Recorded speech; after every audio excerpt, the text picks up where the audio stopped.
Slow Path to Peace, Book 2 in the Sunburned Land series, written by Juliette Duncan, narrated by Sarah Kennedy. Chapters 31 to 40. Chapter 31. The night seemed never-ending. The empty apartment engulfed Serena with dreadful loneliness. She tossed and turned, and at one stage got up and opened the Bible Frank had given her before she left Goddard Downs. She hadn't opened a Bible since before going to university, but as she flipped through the pages, some of the verses seemed familiar, the words comforting. She stopped at Philippians 4 and read the verses slowly. Be anxious for nothing, but in everything by prayer and supplication with thanksgiving, let your requests be made known to God. And the peace of God, which surpasses all understanding, will guard your hearts and minds through Christ Jesus. But how could she pray when she'd walked away from her faith? From God. She'd questioned the beliefs of her childhood and had followed the popular trend of living for herself, of believing that was all there was. But something told her those beliefs were wrong, and that God did exist, and that life was more than a matter of being born, living 70 and then dying. If that's all there was to life, what was the purpose? But would God have her back? Were his arms truly wide open like Mum had said they were? She'd also said that peace wasn't the result of things going well. It was the presence of God in the middle of trials. It didn't depend on her situation. True peace was about wholeness and being one with God. It was a gift, flowing out of his love for her. Serena didn't know if he'd hear her words, but she hoped he'd hear the cry of her heart. She fell to her knees and opened it to him.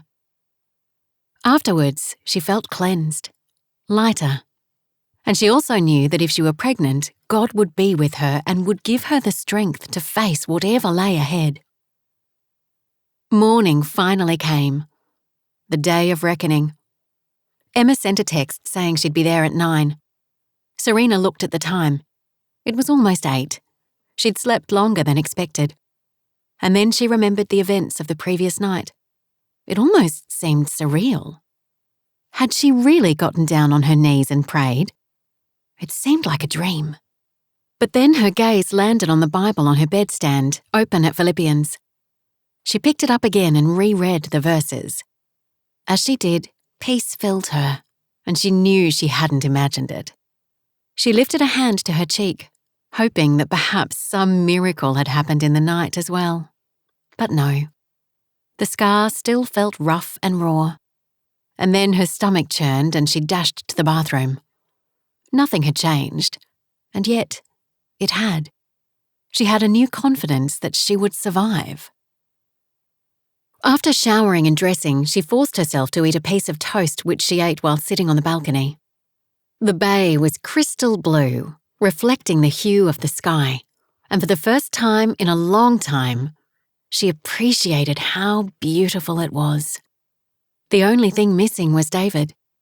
Speaking with him the previous evening had stirred feelings she'd been pushing aside, but his caring voice had slid under her skin and grabbed her heart, and she realised how much she loved him. The question was, could she live with him? Could she live without him? The buzzer for the apartment sounded. Emma was here. Serena carried her plate to the kitchen and spoke through the intercom. I'll be down in a jiffy. Emma replied that there was no hurry. Serena cleaned her teeth and quickly applied her makeup, using the tips the stylist had given her. The scars on her cheek were still noticeable, but her pink hair and kohl-rimmed eyes detracted a little from them, or so she hoped. Today, however, that didn't seem quite so important. Grabbing her purse, she headed out. Emma was standing on the opposite side of the road, gazing across the bay, wearing a knee-length, body-hugging summer dress that showed off her plus-size figure.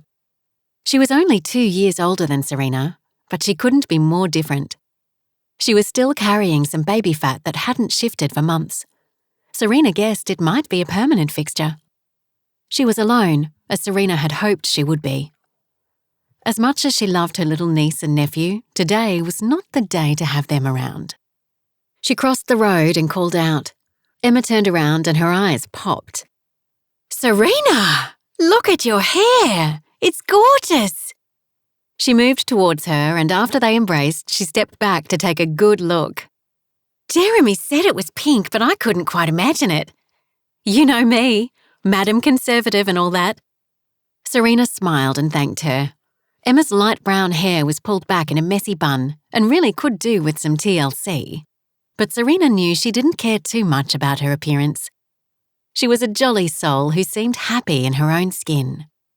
"We've got time for a quick drink first, unless you just want to get there," Emma said. "I think I do. Plus, I'm still feeling a little sick." Emma chuckled. "I know the feeling. Come on, my car's over here." She held the car beeper out as they approached and then hurried ahead to open the front passenger door. "Sorry about the mess. I meant to clean it before I dropped the kids off to my auntie, but I ran out of time." Serena glanced in the back. It could certainly do with a clean. It wasn't so much dirty as untidy, with kids' shoes, clothes and toys scattered on the floor and seat.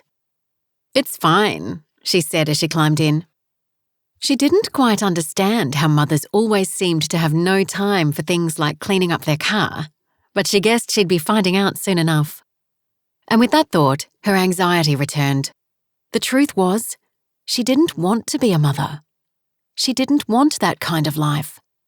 Something would need to shift inside her to make her feel comfortable with the notion, and she had no idea how that would happen. They made small talk on the way to the medical centre, but when Emma parked the car and turned the engine off, she faced Serena and asked how she was feeling. Serena inhaled slowly and stared at her hands. She was trying to force her mixed emotions into order as the moment of truth neared, but she mostly felt calm, which surprised her. It was probably because she already knew she was pregnant and a shift had begun. She raised her head and met Emma's gaze. "I'm okay." "Good." Emma reached out and squeezed Serena's hand. "Being pregnant isn't the end of the world. It's an amazing, special time, and I pray that if you are, it will be a real blessing for you." Serena managed a half smile. That was one of the things that irritated her about Emma. She might be genuine in her faith, but she spoke in words that most people would cringe at. But she didn't seem to notice or care. "Thanks," was all she could say. They exited the vehicle and walked inside the centre, a large modern building in the middle of downtown Darwin. 3 women wearing dark blue patterned shirts sat behind the semicircular reception desk. One, a woman who had worked at the clinic for almost as long as Serena had been a patient, looked up and waved them over. "Ah, Serena, I almost didn't recognise you with that hair. It looks good, by the way." Serena smiled. "Thank you." It seemed her new look was working. The woman looked at her screen. "You're here to see Dr. Mitchell." "Yes," Serena said. "Take a seat. Doctor will call you shortly." "Thank you." She and Emma found 2 chairs together on the far side wall. The waiting room was busy. It seemed like everyone in Darwin was seeing the doctor today. The television was on, but the sound was low. Knowing a news update would come on at some time, Serena tried not to watch it, but her gaze was drawn to the screen and thoughts of David drifted back. He should be here with her, not Emma. If her pregnancy was confirmed today, would she tell him? She wasn't sure. Although she loved him, there were a lot of issues for them to work through. They couldn't go back to how it was after they returned from Paris, and depending on what Danny discovered about the fire, there could be even more to resolve. No, she wouldn't tell him. Not yet. Time passed. Other patients were called in. Finally, it was her turn. "I'll wait here unless you want me to come with you," Emma said. "Thanks, I'll be okay." Serena smiled and stood, and then followed the doctor, a tall, slim woman who'd been her doctor on and off for the past couple of years, into the consulting room. Taking a seat beside the doctor's desk, Serena's stomach churned and her breathing grew faster. She took a deep breath to calm her nerves. "I have to say, you're looking well, Serena." The doctor peered at her over the rim of her glasses. "I think it's the hair," Serena replied. "It could be that. It's certainly different." But anyway, how can I help you today? Serena drew another deep breath. I think I might be pregnant. The words sounded foreign, even though she'd been mulling them over on her tongue for days now. Uttering them out loud to a doctor made them more real. Well, let's find out, shall we? The doctor took some details and then did an internal examination. As Serena lay on the exam table, she forced herself to breathe slowly. After it was over, the doctor confirmed her suspicions were probably correct. But I'd like you to have a blood test to be 100% sure. Serena blew out a breath. How far along am I? I'd say 6 to 7 weeks, but the blood test will be able to pinpoint more accurately. How do you feel about it, Serena? I'm gathering it wasn't planned? As she finished redressing, she told the doctor that was correct. It wasn't planned. I've suspected for a few days now, since I started being sick. Initially, I was shocked, but I'm slowly getting used to the idea. Does your partner know? Serena shook her head. We're not together at the moment. Oh, I see. Do you need some support? I don't think so. My sister-in-law's here with me, and my mother will come if I ask her to. I'll be okay. As long as you're sure. The early stages of pregnancy can be a very emotional time, and being on your own can compound that. Yeah, she got that.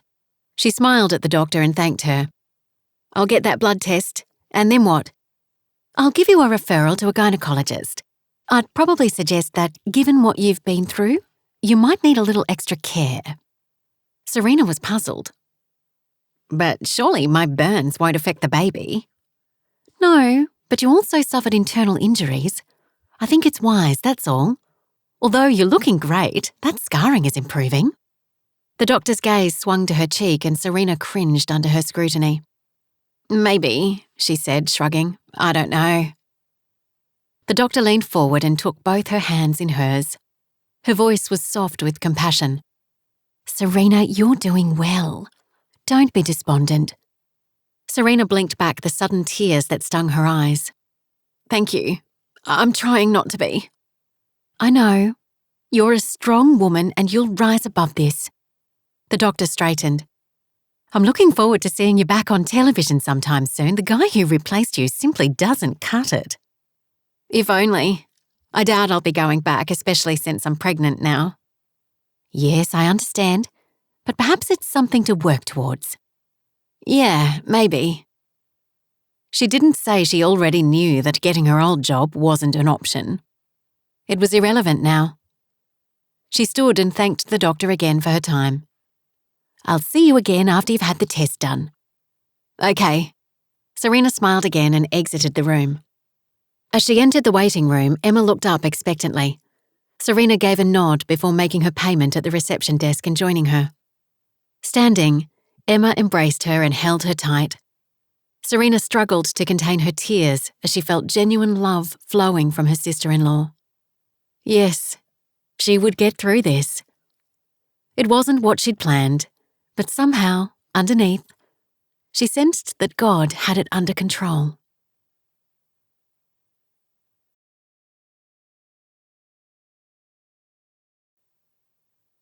Chapter 32. After they left the medical centre, Serena accepted Emma's offer to spend the day together. They might be sisters-in-law, but they weren't what you would call friends.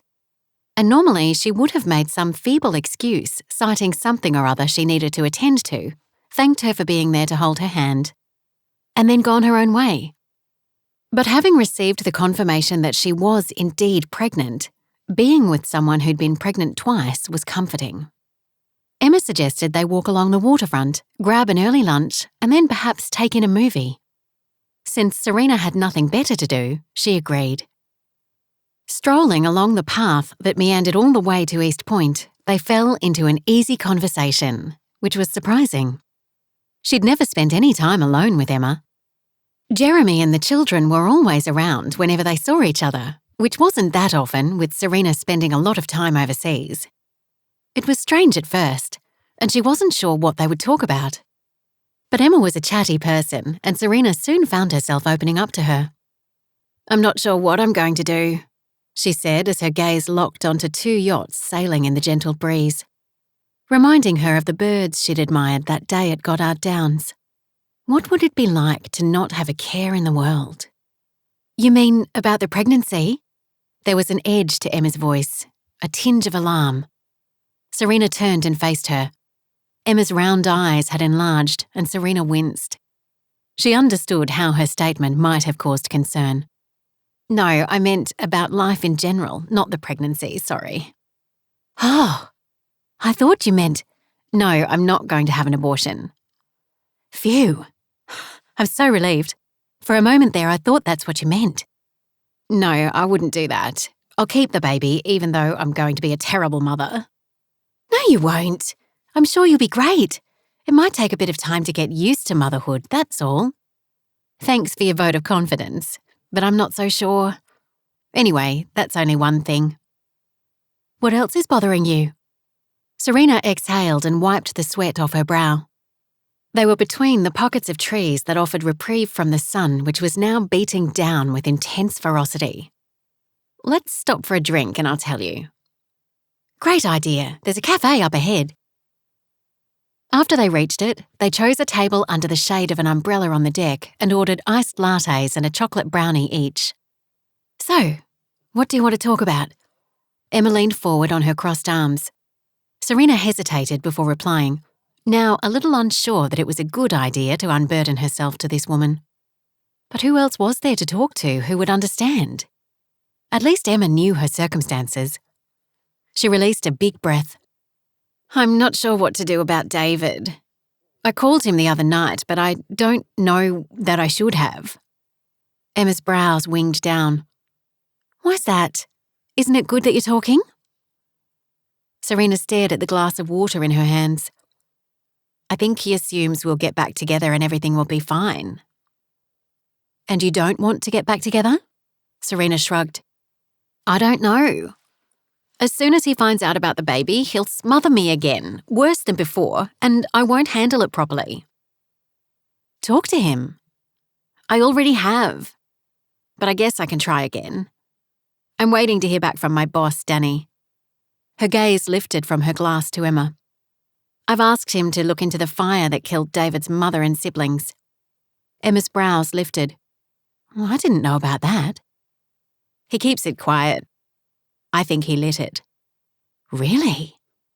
And he's not said that before? No. Either he doesn't know, or he knows and has never told me. But he changed after this happened. Serena lifted her hand to her cheek. He's always had an urge to fix things, to rescue people. He's put his life at risk so many times, but after I was injured in the explosion, he began treating me like I was totally incapacitated. I can only think he's recalling memories having to do with that fire. He was only 4 at the time, but he might be carrying a lot of guilt about something and trying to make amends by looking after me above and beyond what was necessary. Consciously or subconsciously, I'm not sure. I had no idea. The poor guy. Yeah, I think he's pretty mixed up at the moment. But it can be dealt with. He doesn't have to carry guilt forever. There is a solution. God, you mean? Emma nodded as their drinks and brownies arrived.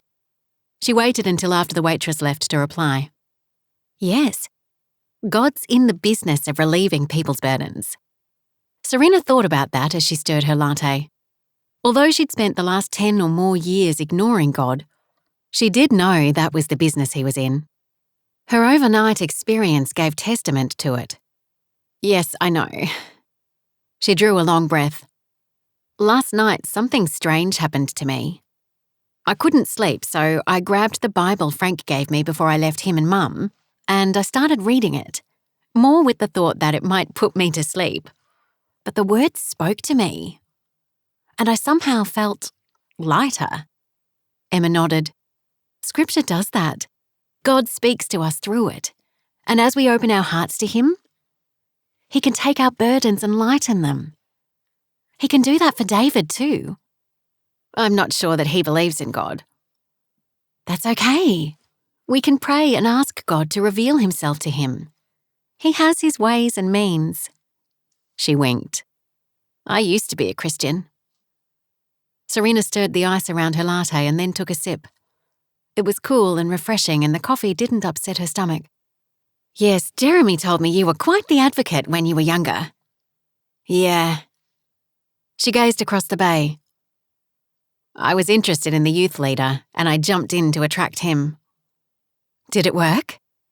For a time. We broke up when I went to uni. I hadn't really understood what true faith was all about, and I started following whatever cause seemed shiny at the time.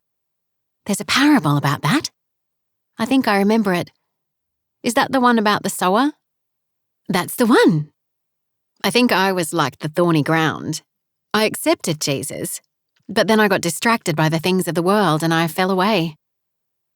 It's never too late to come back. Serena sighed heavily. I don't know. I look at you and Jeremy and Mum and Frank, and you're all such good people.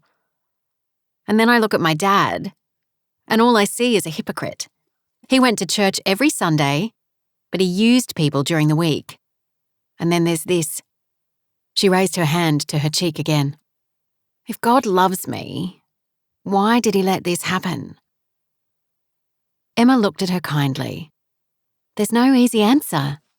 But basically, we see the world and what happens to us through our human eyes, not through God's. His plans are so much greater than we can ever imagine. Our vision is so limited, and we tend to place the emphasis on things that don't really matter. But when we get a picture of his immensity and how he sacrificed his son, despite the fact that he didn't have to, handing us a lifeline so we can live forever with him, our focus shifts from these less important things to those that really matter and that will last into eternity. Like what? Like loving our neighbours, caring for the poor, living life with open hearts and hands, living like Jesus did, putting him first. Yeah. Mum's been telling me that kind of thing on and off for years, but I ignored it. But now, she placed her hands on her stomach. Realising I'll have a baby to care for and raise has made me start thinking about the bigger things. A baby is a miracle of God. It's such an amazing time as you watch him or her develop and grow into a little person with their own unique characteristics and personality. Anyone who says God isn't involved in this process hasn't opened their minds, because it's mind-blowing. Emma leaned forward, her eyes sparkling. Did you know that right now your baby already has a basic nervous system connected to a tiny heart? That soon he or she will have a tailbone and tiny bumps that will become fingers, and that by 8 weeks, the brain will start developing. It's amazing and still blows me away whenever I think of it. The process of a developing life is so complex and finely tuned. How anyone could say it isn't a miracle from God is beyond me. Wow, you're really passionate about this, aren't you? She chuckled. I guess I am. But all I'm saying is that it's so easy to see things from our human perspective only. But if we do that, we miss out on so much. Serena leaned back in her chair. I think I'll do some more reading when I go home. But it doesn't answer my question of what to do about David, or my job. I got offered the job of host of the Talkback show yesterday, but I don't think I'll take it. You'd be great at it. You think? Emma nodded. But why don't you pray about it all? You can trust God to guide you. Maybe you're right. Maybe I'm worrying too much. Seems like it, but that's normal. We all worry. But remembering that God can and does take care of things is a great relief. She smiled. Would you like me to pray for you now? Here? Serena glanced around. The cafe wasn't overly busy. A group of 3 women sat at a table on the other side of the deck, deep in conversation, and an older man and woman were drinking coffee while gazing across the bay. Yes, why not? Serena shrugged. It feels a little strange, that's all. We'll be discreet, okay? Serena gave a small chuckle. Okay. She wasn't quite sure how that would work, but when Emma simply closed her eyes and took a slow breath, Serena did likewise. Dear Lord, Emma began in a quiet voice. Please bless Serena and give her confidence that you are with her, that she's not alone through all of this. You knew before time began that she would be carrying this baby, that David would be struggling with guilt, and that Serena would suffer these life-changing injuries. Lord, all of these things seem overwhelming, and yet we know you provide the strength to face them. Let Serena turn her worries over to you because we know you care for her. It's hard sometimes to understand why things happen, but we don't see the big picture like you do. We place our focus on things that don't matter so much, but you want us to seek first your kingdom.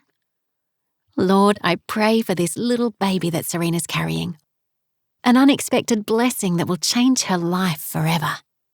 Let her and David work things out that they might be wonderful parents.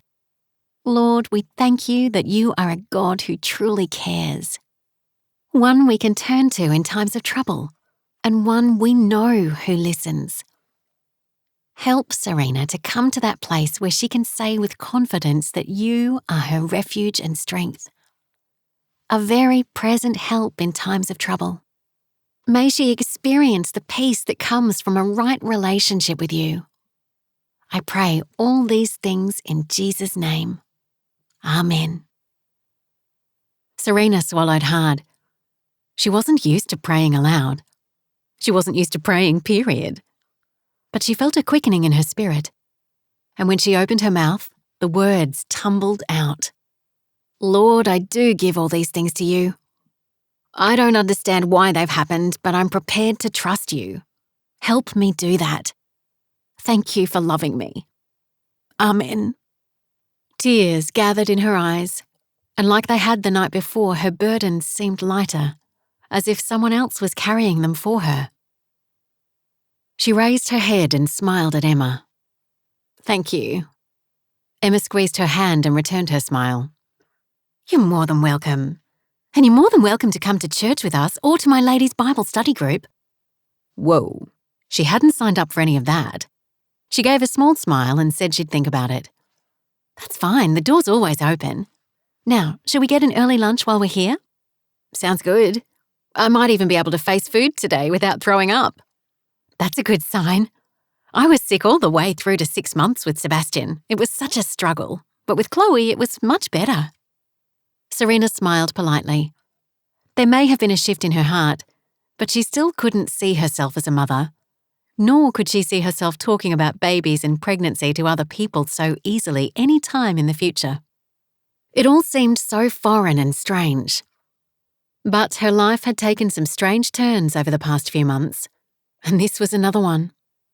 Unless something unforeseen happened, in 7.5 months, she would have a baby. And she would be a mother.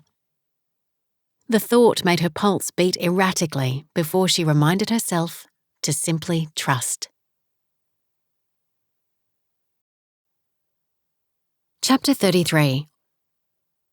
All day, David weighed up if he should call Serena that night. Hope that she might take him back, or perhaps even marry him, boosted his spirits, and he was even contemplating returning to Darwin to be with her. He'd be able to get compassionate leave. His mates would understand. They all knew about the horrific injuries Serena had sustained. In fact, they'd probably encourage him to go.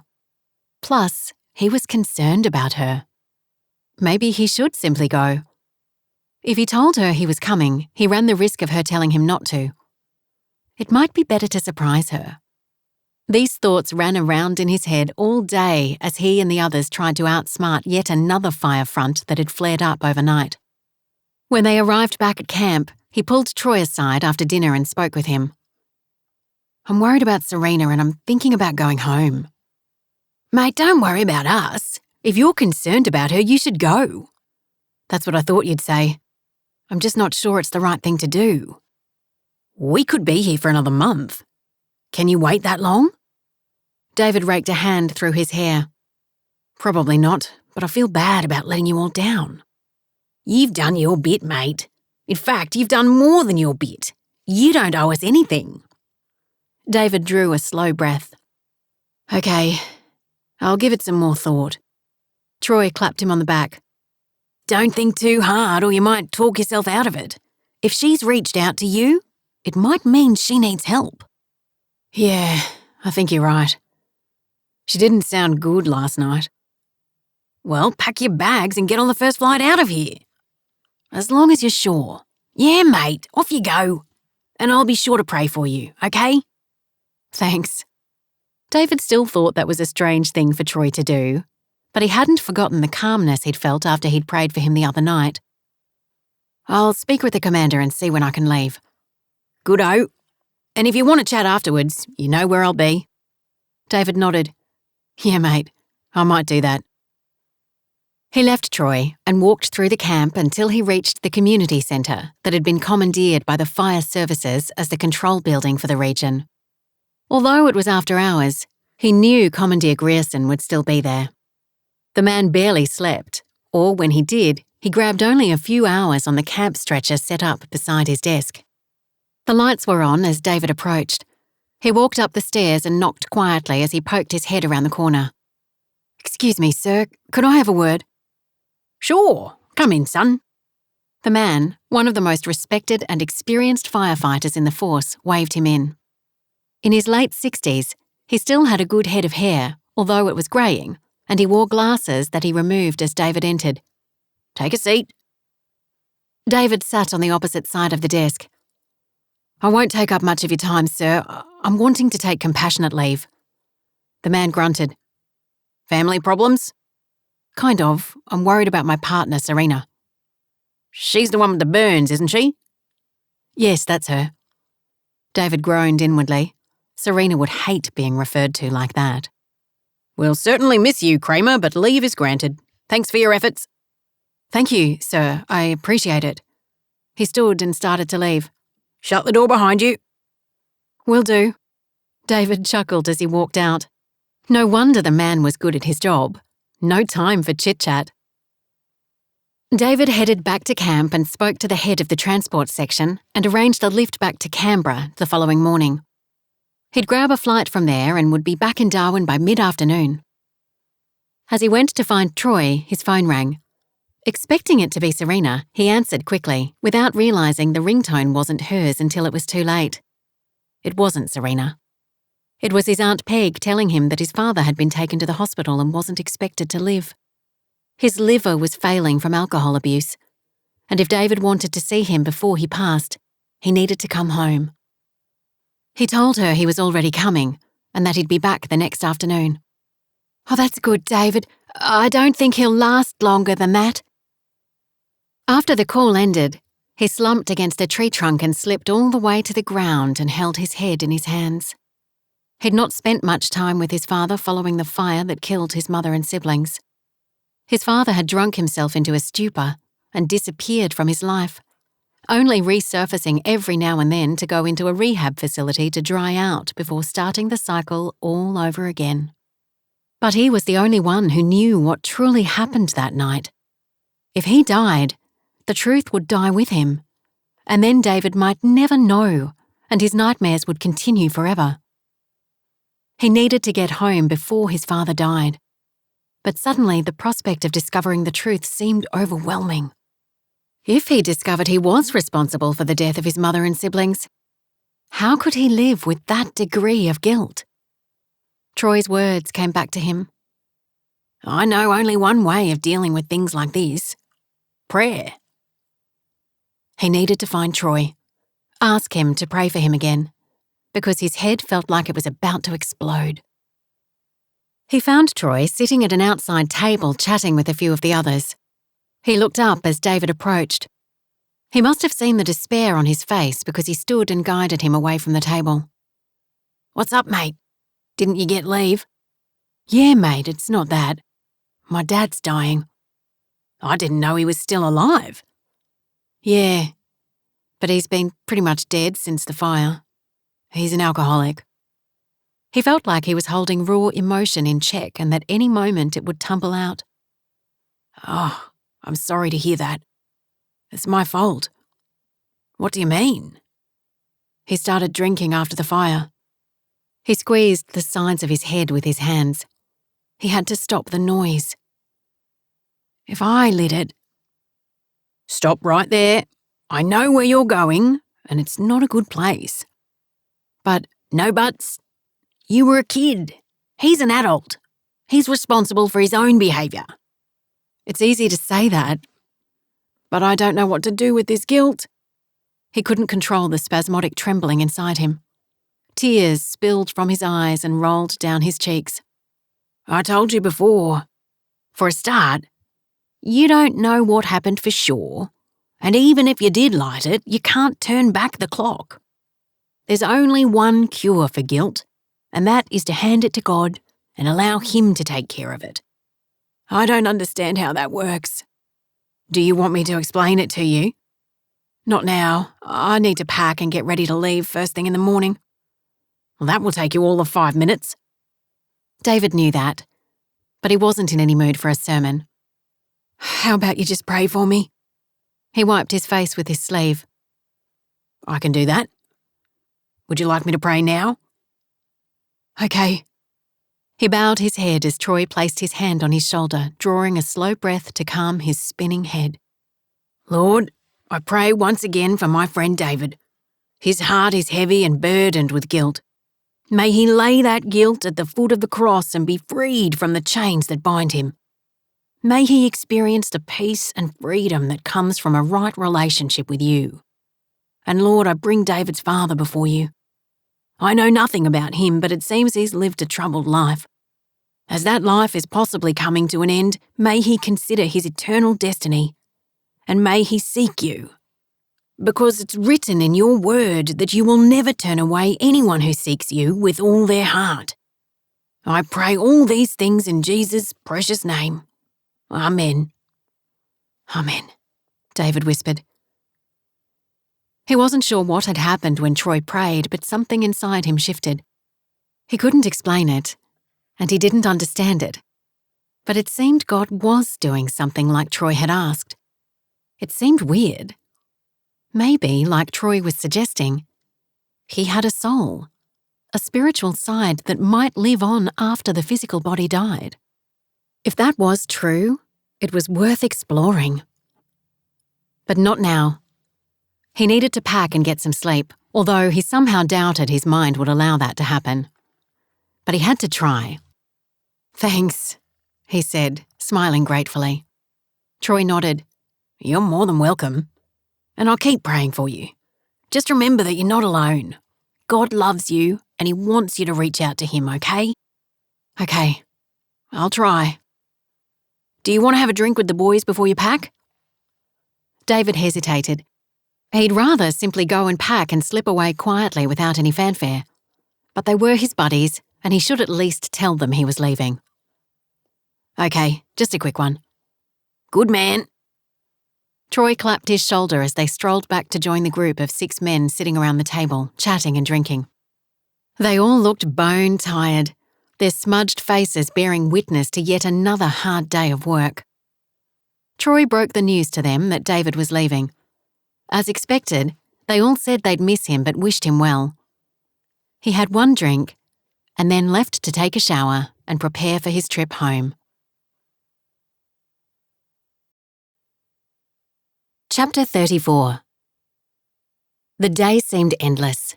After arriving in Canberra at 9 a.m, David grabbed a taxi to the airport but had to wait 2 hours for a flight. And it wasn't a direct one. He had to fly first to Sydney, then wait another hour and a half there before boarding a flight to Darwin, which would arrive at 4 o'clock. He called his auntie several times to check on his father's condition. He was weakening by the hour, and she wasn't sure how long he had. He has moments of lucidness, and he keeps asking for you. All David could do was pray that he would get there before his father passed. Once he tried talking with him on the phone, but he was rambling and David couldn't understand what he was saying. Troy had given him a book to read. He wasn't a reading man, but he gave it a go. It probably was an all right book, but the words swam on the page. He closed it and slid down in his seat and closed his eyes as he waited for the connecting flight to be called. He didn't realise he'd fallen asleep until someone nudged him. The flight had been called, but he hadn't heard it. He gathered his belongings and joined the line. Settled into his window seat, he gazed over Sydney as the plane lifted and headed north. Soon the ground below became so distant it was hard to see anything. He took the book out again and read the blurb on the back cover. It was called Jesus the Bloke, written by a guy named Jason Elsmore. I reckon most Aussie blokes would like Jesus if they met him. They just haven't been introduced to him very well. Yet. Jesus the Bloke shines a light on Jesus in a uniquely Australian way. Regular Aussie blokes will relate to Jason's stories of growing up in suburban Australia, seeking out adventure wherever possible. Jason shares his own story of faith and the eternal story of Jesus to introduce Aussie blokes to him in a new way. Jason's hope is that Aussie blokes who know Jesus will buy this book for a mate who doesn't. David grunted and turned to the first page. He was surprised that when the hostess came around to serve refreshments, he was on page 20. The author had an easy-to-read style of writing. It was almost like he was in the seat beside him having a chat, and what he had to say seemed to make sense. David hadn't heard about this Jesus before. The author had written that he was a good bloke to go fishing with, to have a drink with, to have around when you're hungry. He's a good bloke to know when you're broke. He's a good bloke to have in a boat, and a good bloke to know when you're sick or even when you're dead. David had chuckled at that and read on. By the time he arrived in Darwin, he'd finished the book and had decided he wanted to know this Jesus for himself. But first, he needed to see his father. Once out of the terminal, he jumped in a taxi and asked the driver to take him to Darwin Base Hospital. He also called his auntie, his father's older sister, to say he was on his way. He wasn't prepared for her announcement that his father had died 10 minutes earlier. It was like the rug had been pulled from under his feet. The wind taken from his sails. A punch to his guts. How could God have allowed him to die before he got there? Tears filled his eyes as the taxi whisked him to the hospital. After paying the driver, he climbed out and headed inside to find his auntie. She was in the general ward sitting room. It had been a while since he'd seen her. Several years, in fact. They weren't close.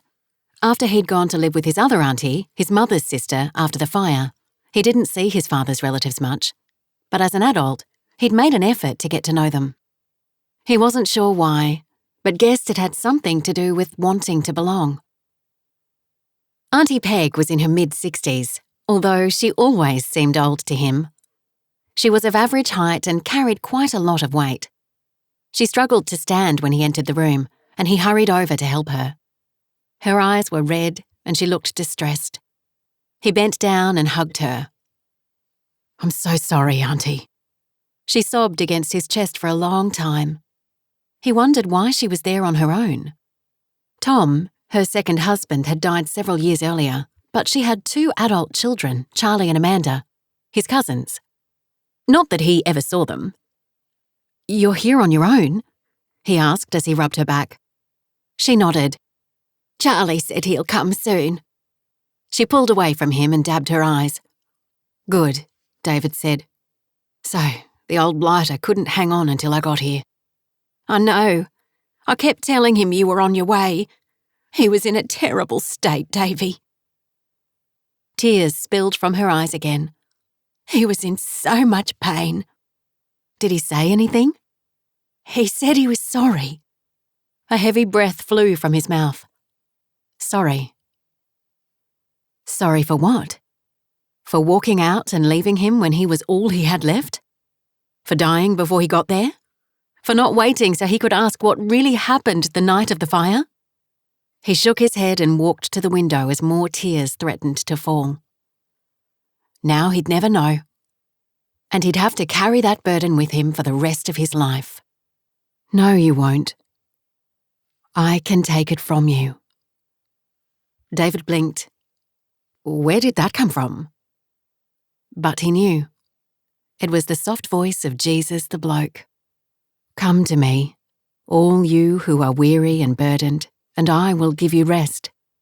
Take my yoke upon you and learn from me, for I am gentle and humble in heart, and you will find rest for your souls."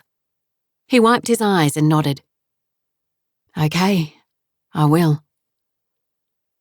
After a few moments, he turned and rejoined his auntie.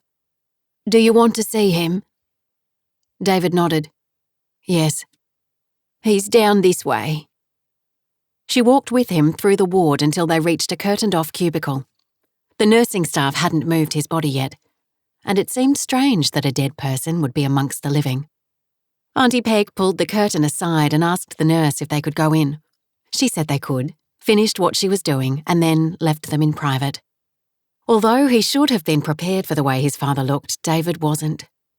He'd seen dead people before, but this was different. His father was thin to the point of gauntness, almost a shadow. His skin grey and withered. David had to fight the urge to lash out at him, even in death. What kind of father would drink himself stupid and leave a 4-year-old to fend for himself after just losing his mother? A broken one. That's all he could think of. His father must have loved his mother so much he couldn't bear the thought of living without her. And now he was dead.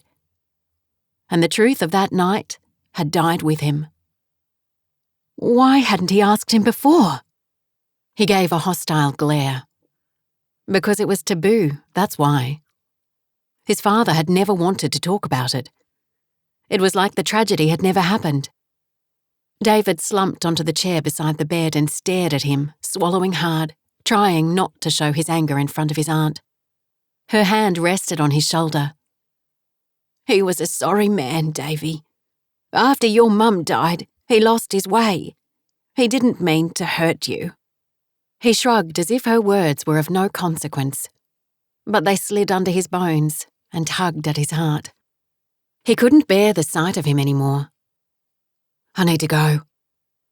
Standing, he pushed past her and fled through the ward, sucking in big gulps of air as he reached the outside. Collapsing onto a bench, he struggled to catch his breath as he buried his face in his hands. Hot tears began to fall on the ground, but he didn't care. Moments passed. Finally, his breathing returned to normal and his tears dried. He wasn't sure why the death of his father, a man he barely knew, had affected him so much, other than it marked the end of the link with his mother and siblings. And that fateful night. He looked up. Auntie Peg stood in front of him with his cousin Charlie beside her. Are you okay, Davy? I was worried about you. He nodded. Yes, it was just a shock of seeing him. That wasn't the complete truth, but she didn't need to hear about his anguish. Would you like to come home with us? It's not good for you to be alone. I need to see Serena. Okay, but you're welcome at any time. Thank you. I guess we'll need to make arrangements. We can do that tomorrow. Okay, I'll call you. Great. Can we drop you home? Oh, that would be good, thank you. However, as the words flowed from his mouth, a heavy weight landed in his stomach. Serena didn't know he was back. What if she didn't want to see him? Chapter 35. David thanked Auntie Peg and Charlie for the ride and then paused outside the apartment block as they drove away, unsure of how Serena would react to his sudden appearance. Maybe he should call her, at least warn her he was on his way up. But what if she told him to go away like she had the last time he'd seen her? But then he remembered that she'd told him she loved him the other night on the phone. No, he'd just go up. He wouldn't call. His heart pounded as he entered the building, and dreams of holding her again filled his heart and mind. A dizzying current raced through his body, fueled by the emotion of his father's death and anticipation of being with Serena. Their time apart seemed like an eon. He felt breathless as he sprinted up the stairs, not bothering to wait for the lift. Placing his key into the door, he paused. There was no noise, no music, no television. Perhaps she was asleep. His shoulders fell. Perhaps she wasn't there. He turned the key and opened the door, quickly realizing the apartment was empty. She wasn't home. He swallowed the disappointment creeping up his throat and walked inside, dumping his bag on the tiled floor of the entry. The apartment was a lot tidier and cleaner than when he'd left that day in a hurry. In fact, at a quick glance, it looked like she'd done a spring clean. After grabbing a drink of water, weariness enveloped him and he fell onto the couch, but sleep didn't come. He needed to see her. He couldn't wait for her to come back from wherever she was. Sitting, he pulled out his phone and called her. She answered after 3 rings. "David." Her voice was like balm to his soul. "Serena, where are you?" "At Emma and Jeremy's, why?" "Can I come over?" "Are you back?" The surprise in her voice cut through him. She didn't sound overly pleased to hear from him. "Yes, my father just died." That wasn't the initial reason for his return, but she didn't need to know that. Not yet, anyway. "Oh, I'm sorry." "It's okay." He raked his hand across his hair. I guess it's all right for you to come over?" "Good, I'll leave now. I should be there within half an hour." "Okay. See you soon." He ended the call and decided to grab a quick shower before heading out. But as he entered the bathroom, her smell filled his nostrils and desire for her overwhelmed him. He loved her. That was all there was to it. He held her towel to his face and breathed in her scent as he imagined crushing her to him and kissing her passionately. But then he came back to earth with a thud. He needed to tread carefully. Something about her tone was different. He would need to woo her, not assume she was his. He stepped into the shower and scrubbed himself head to foot. The full-sized shower with no time restriction was a luxury, but he couldn't stay and enjoy it. After drying himself, he dressed quickly and headed out. She'd probably taken the car, but he checked the garage in case she hadn't. He was surprised to see it there, so he unlocked it, climbed in, and was soon on his way to her brother's place. Pulling up outside the 4-bedroom house in the suburbs, his heart pounded. This time, he knew she was inside. He stepped out and walked quickly up the driveway. Jeremy and Emma's white Prado was parked in the carport, and beyond it, under the shade of a large white cloud tree, was a trampoline with safety mesh around the sides and a bike with training wheels lying on its side. The front porch was tiny and just 2 steps up. He took them as one, and, standing poised at the door, swallowed hard. As he lifted his hand to knock, Emma appeared at the door, baby Chloe in her arms, her face jolly and bright as always. "David, come in." She opened the door and gave him a warm, one-armed hug. He hugged her back, smiled, said hello, and stepped inside while peering around looking for Serena. "She's having a rest, sorry." Oh. Disappointment weighed him down again. Why would she be resting when she knew he was coming? "Jeremy's out the back, would you like to go through?" "Sure, thanks." He shoved his hands into his pockets and sauntered through the house. Toys and books were strewn over the floor of the family room, and the kitchen counter was covered with unwashed cooking utensils. The aroma of curry hung in the air, and his stomach rumbled. Maybe he could make good on that rain check and stay for dinner. Jeremy was kicking a ball around with Sebastian, but he stopped and hurried over and shook David's hand. "Good to see you, Dave." "Sorry to hear about your dad." David shrugged and gave a nod. "Thanks, we weren't that close, but it was still a shock. How's your dad doing, by the way?" Jeremy's countenance changed before his eyes, his shoulders drooping and a flash of sadness crossing his face. "Not great at all. Looks like he's got a psychotic disorder, possibly bipolar. It's too early to tell, but he's not doing very well." "I'm sorry to hear that. Seems like both our dads are causing us grief at the moment."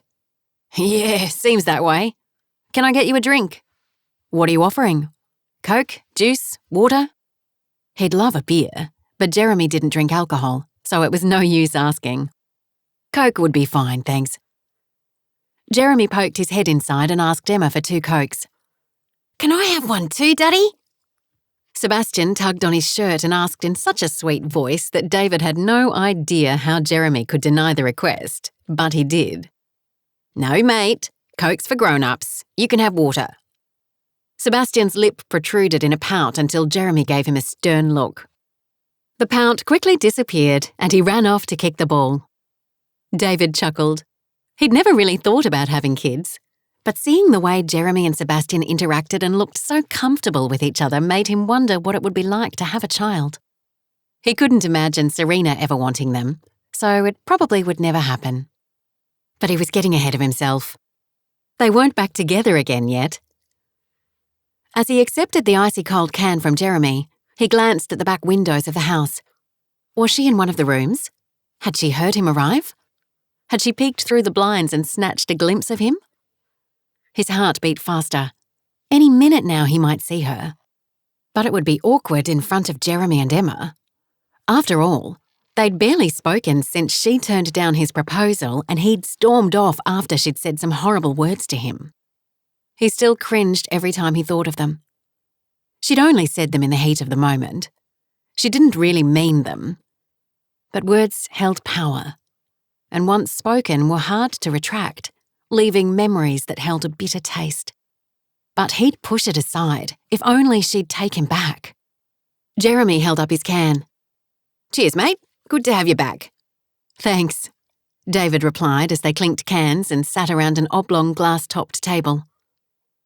"So how's Serena doing?"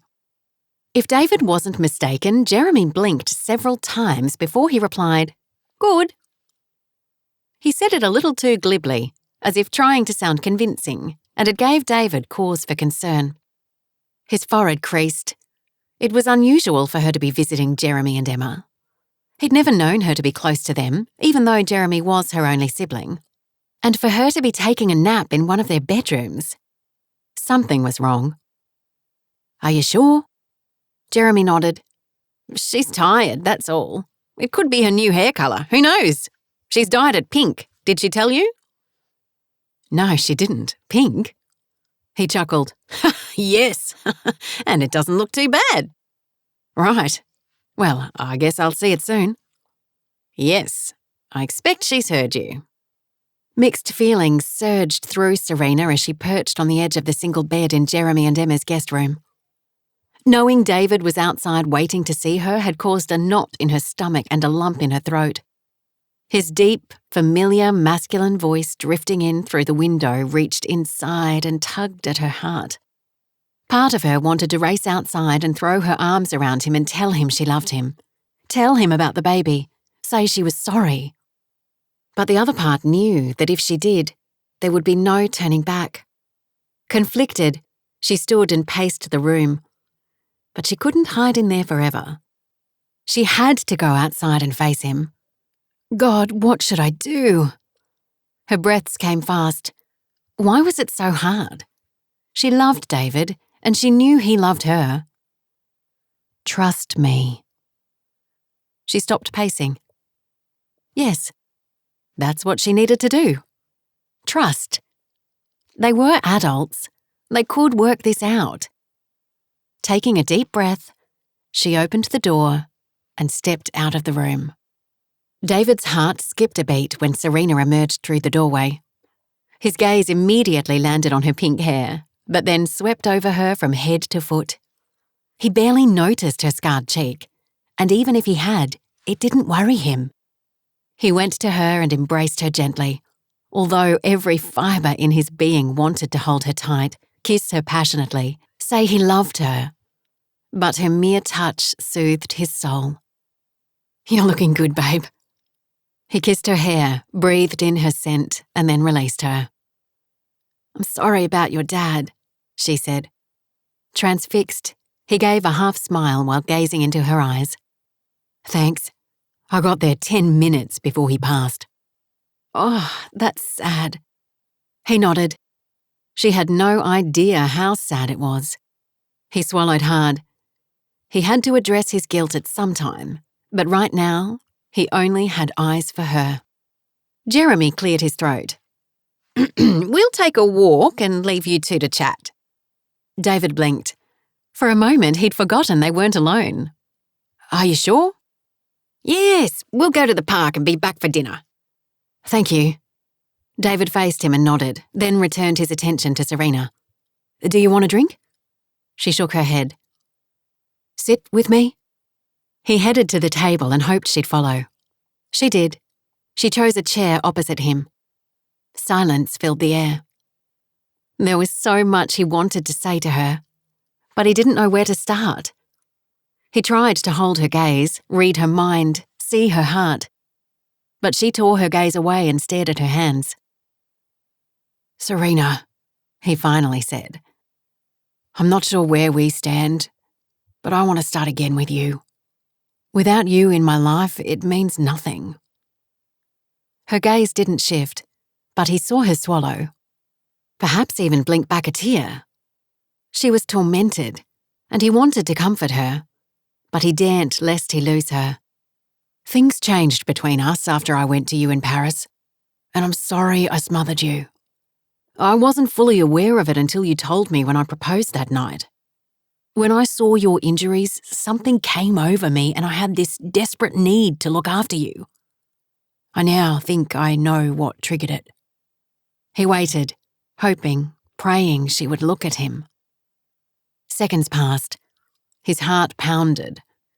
If he lost her now. And then she lifted her head and found his gaze. Tell me what happened, David. Her voice was soft, calm, measured. He swallowed hard, drew a deep breath. I think my subconscious told me that if I looked after you really well, in some way I'd be atoning for my mother's death. Rationally, that doesn't make any sense, but I've been having dreams. Nightmares, really. He swallowed hard again. I think I lit the fire. His throat grew thick as he uttered the words. She held his gaze. I've thought that too. I wanted to know for sure, but only my father knew the truth. And now he's dead. His voice caught and tears welled in his eyes. She moved around the table and cradled his head in her arms as tears spilled down his cheeks and deep, guttural sobs rose from a place in his soul he wasn't aware existed until recently. It's okay, hun. Even if you lit it, I'm sure you didn't mean to kill your mother. You were probably only playing with matches. He nodded as he wiped his tears. She was probably right, but pain still squeezed his heart. Maybe you'll never know. But you can't change what happened, and you can't bring her back. The only thing you can do is let go of your guilt and live your life in a way that would make her proud of you. He nodded again. That's what Troy told me. Troy? He's a mate, and we chatted a bit while we were down south. He helped me when I was having nightmares. I'm glad you had someone. He sniffed. Yes. He placed his hand over hers and squeezed gently, her warmth enveloping him like a soft blanket. Are we going to be all right, Serena? He tilted his head, hoping, praying she would say yes. Moments passed. His pulse raced. How could he live if she said no? I'm not sure, David. So much has happened. But we can figure it out. Maybe. Standing and facing her, he lifted his hand to her good cheek and gazed into her eyes. I know we can. I'll do better, Serena. I love you. His whisper held a thread of pain. Her eyes misted over. I don't know, David. I need time. So much has changed. Like what, babe? She shrugged and looked like she was about to burst into tears. I can't talk about it. He was confused. What could possibly have changed so much? Come on, babe, whatever it is, I'm here for you. She inhaled deeply, and for a moment her eyes darted everywhere until they settled on his. Okay. I'm pregnant. His eyes felt like they could pop out of his head. You're pregnant? She nodded. That's great news, isn't it? She released her breath. I'm not used to the idea yet. I only found out for sure today. But you're okay with it? She rubbed her neck. Not really. Having kids never featured in my plans, but I will get used to it. Maybe it's the change I need. I'll be there for you all the way, babe. That's the problem, David. If things are going to work between us, we need to start at the beginning. I can't go back to how it was. Plus, you're going to think this strange, but I've been reconnecting with my faith, and I'm not sure how that will work with us. Really? That is strange because Troy's been talking to me about God. In fact, he gave me a book to read on the plane. No way. I don't believe it. He nodded. It's true. He started talking to me when I was having nightmares. He told me God could help with my guilt. I think he can. I wasn't going to tell you this, but I asked Danny to look into the fire. You did? She nodded. I guessed you were blaming yourself, and I wanted to know if there was any proof. And? I haven't heard back from him yet. I looked it up on the internet, but there was nothing conclusive. That's why I wanted to ask my dad. We have access to a lot of information, so you never know. Danny might find something. Maybe he would find out the truth after all. And maybe, finally, the shadows of the past could be dealt with. That would be amazing, thank you. But what are we going to do? I'll do whatever you want, babe, as long as we can be together. I'm not sure, but if Emma and Jeremy are agreeable, I'll stay here for a while and we can date. His forehead furrowed. Date? She nodded. What's wrong with that? Nothing, it just seems an odd thing to do after living together for 6 years. But we haven't, not really. It was an on and off again relationship, and to make it work, we have to do it properly. Treat it seriously. I'm prepared to work at it for the baby's sake. Are you? Quirking a brow, she threw the challenge at him. What choice did he have? He loved her, and he wanted her in his life forever, so he had to agree. It wasn't ideal, but without hesitation he said, Of course I will. Good. I know it'll be hard, but I really believe it's for the best.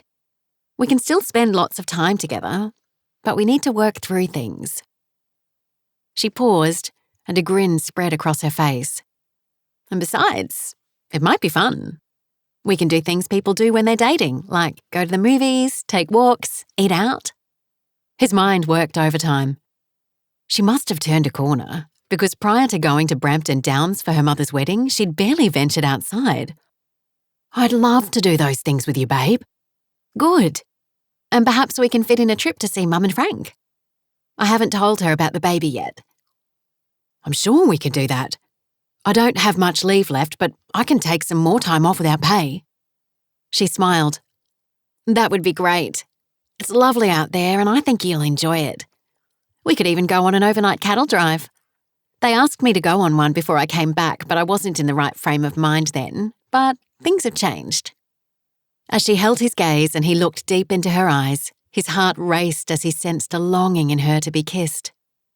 He nudged her chin up with his thumb and then traced her jawline with his finger. Serena, I love you with my whole being, and I'll do whatever it takes to convince you. I'm sorry for what happened in the past, but let's begin again and do it right this time. She nodded and lifted her mouth to his. Waves of warmth rippled through his body. The air in his lungs thinned. Her shallow breaths filled him with a deep longing, rendering him powerless. Cupping her cheeks with his hands, he bent towards her, closing his eyes as his lips brushed hers. A soft groan escaped him as he tasted the lips he'd feared would never be his again. As his kiss deepened, her body melded to his, and she kissed him back with an intensity rivaling his own. Although desire licked through him, to win her back, he had to treat her right. So he broke the kiss and searched her eyes. We need to take it slow, babe. That's what you said, isn't it? Nodding, she slipped her arms around his waist and pressed her head to his chest. Thank you, she whispered. He held her close and thanked God for bringing her back to him. Jeremy and Emma returned moments later, their gazes inquisitive but hopeful. Hey there, Emma said brightly. Looks like you two are getting on. The couple shared a smile before he replied, "Yes, you could say that." "Well, I'm pleased for you. I guess you won't need much convincing to stay for dinner." "No, the curry smells amazing." "Just as well I cooked double," Emma chuckled. Pulling away from him, Serena offered her help, which Emma gratefully accepted by handing her the baby. "Can you sit with her while I dish up? I'll grab her bottle." Serena's eyes widened, and she looked a little awkward as she took the little girl from Emma, but it warmed David's heart to see her trying. He had no doubt she'd be a great mother, and by golly, he would be the world's best father. By the time he left later that evening, he was filled with hope and the promise of wonderful things to come. Serena walked him to the car, and they shared another kiss under a starry-filled sky before he reluctantly left her and drove home on his own. Chapter 36. Maggie was busy in the vegetable patch when her phone rang. Quickly removing her gloves, she pulled her phone from her pocket and answered, already knowing it was Serena from the ringtone. "Hey, sweetheart, how are you doing?" "Good. I've got some news for you." Maggie chuckled. Serena was never one for small talk, but then her heart went into free fall as all the possibilities of what the news could be flashed through her mind. "Oh?" she replied, trying to rein those thoughts in. "Yes, David and I are back together again." For a moment, Maggie was speechless, but it was wonderful news, and she said so. "I'm so pleased, sweetheart. I didn't know he was back." "He came back yesterday. His father died." "Oh, I'm sorry to hear that. How is he coping?" "He's doing okay. A lot of things have happened, Mum, and we were wondering if we could come for a visit after the funeral." "Of course you can. You're always welcome, you know that." "Thank you. He's not sure when it will be yet, but I'll let you know." "We're not going anywhere." "I figured that. I mentioned to him that we could maybe go on one of those overnight cattle drives. Do you think that would be okay?" Maggie smiled, her heart warming with gladness at this unexpected turn of events. "I'm sure that can be arranged." Her brows drew together as she thought she heard a baby crying. "Where are you?" "I thought I heard a baby." Serena chuckled.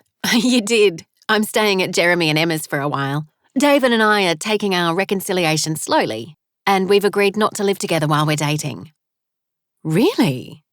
Wow, I have to admit that surprises me. But I think it's wonderful. Your relationship will be the stronger for it." "I hope so. Anyway, I have to go. I just wanted to tell you." "Thank you. You've made my day, sweetheart."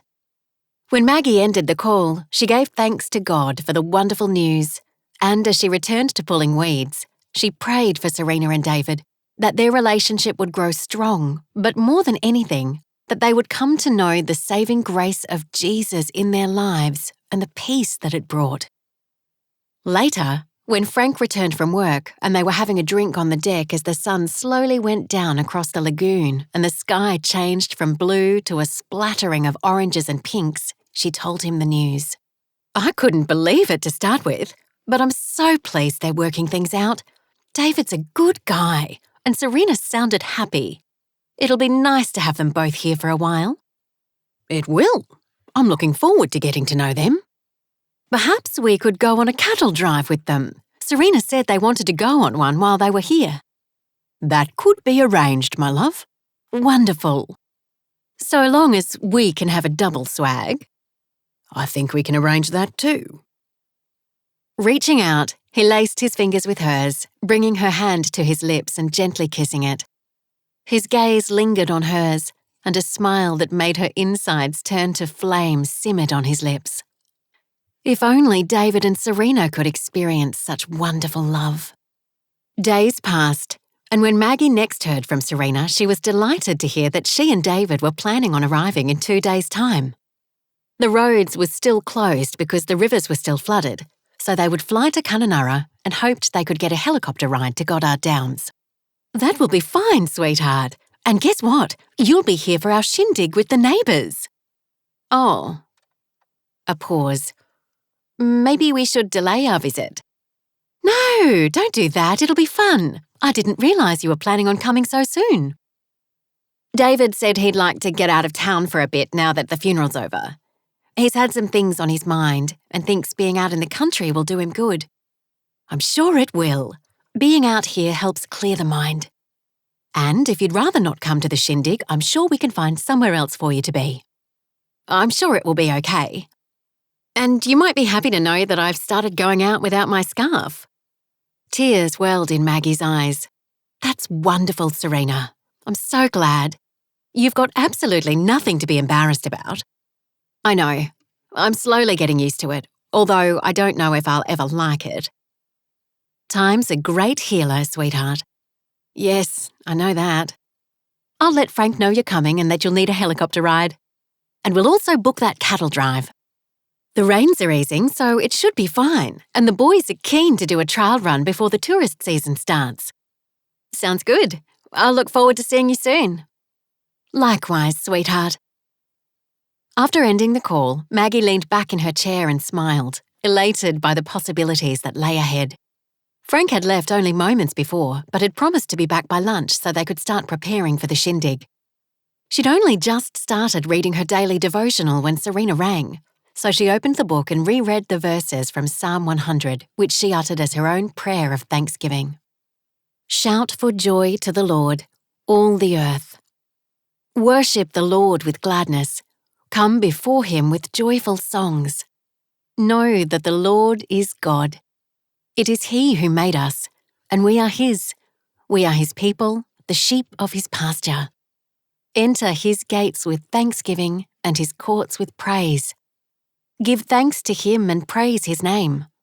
For the Lord is good, and his love endures forever. His faithfulness continues through all generations. She bowed her head. Yes, Lord, I give you thanks and praise for your enduring love and faithfulness that continues through all generations. That's the prayer of my heart, Lord, that Serena and David will come to know you for themselves. Please let their stay here be a real blessing and a time of healing. I pray these things in Jesus' precious name. Amen. After tidying the breakfast dishes away, she headed outside and climbed onto the bicycle Frank had retrieved from one of the workshops. She liked walking, but riding was quicker, and she needed to get things ready for David and Serena's visit. Her mind had already begun to whirl. They couldn't stay with her and Frank because there was only one bedroom in the cabin. Perhaps Serena could stay in the guest room in the main house and David in one of the eco tents. He'd probably like that, especially if he was needing time to think. Over the past few weeks, she, Olivia and Janella had finished furnishing the tents and they were ready for use. They turned out wonderfully well and would be more than comfortable even for an extended stay, which she hoped it might be. As she rode along the path, her heart was light and anticipation filled her. After the months of struggle following the blast, when Maggie feared she might never learn to live with her injuries, Serena was finally sounding like herself. But there was something different about her she couldn't quite put her finger on. But it didn't matter. She'd be here in 2 days. Reaching the homestead, she parked the bike and ran up the stairs, but the house was empty. Normally, there was some noise or smell of baking, but there was nothing, and she immediately grew concerned. Where could they all be? She headed to the kitchen. The table hadn't been cleared from breakfast, which she thought strange. Plates with untouched toast and muffins were still in the middle, and mugs of warm tea were on the table. They'd obviously left in a hurry. With a chill running down her spine, Maggie pulled her phone out and called Olivia. Relief filled her when Olivia answered. Maggie, come down to the stables, Pepper's foaling. She held her hand to her chest. Oh, you had me worried when nobody was here. Sorry, we should have told you. There was no need for me to know, but I'll come down now. Good, if you hurry, you should make it in time. Oh, Dad's here, he's doing the delivery. Really? Yes, he's the expert with these things. As Maggie headed out, she recalled that on her first visit to Goddard Downs, Frank had been held up because he was attending to a new calf who was having trouble feeding. It seemed he had a special way with the animals, and that warmed her heart. She could only imagine how excited the children were, especially Sasha, who was to be given the new foal for her birthday. As she hurried to the stables, she forgot for a moment about Serena and David's visit. But when she finally remembered, she thanked God once again for new beginnings, which were all around.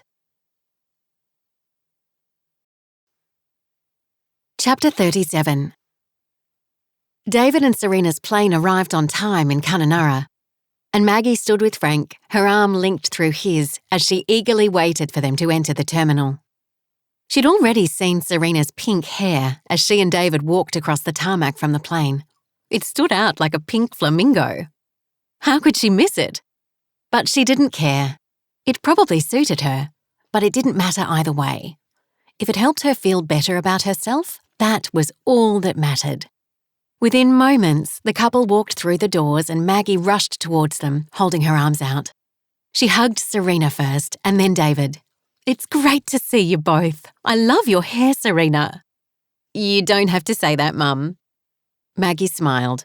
"I think it's lovely. It's not my colour, but it suits you." Serena laughed. "You never know. You could try it." "I don't think so. But anyway, how was your flight?" Maggie slipped her arm around Serena's waist as they walked to the luggage carousel. "Just a flight. Flying makes me queasy these days." "Oh, that's unusual for you." Serena shrugged. "Yeah, it's a bit strange. I hope you'll be okay in the helicopter." "I'll be fine." Maggie smiled. A short while later, as they strolled over to the helicopter, she studied Serena more closely. There was something other than her hair that was different. What was it? She let David sit in the front with Frank while she joined Serena in the back. "Are you okay, sweetheart?" she mouthed as they took off. Serena nodded and mouthed back, "Yes, I'm good." But moments later, she grabbed the airsick bag from the side pocket and threw up. Maggie rubbed her back and grabbed a bottle of water from her bag and handed it to her once she settled. "Are you sure you're okay? You're not ill?"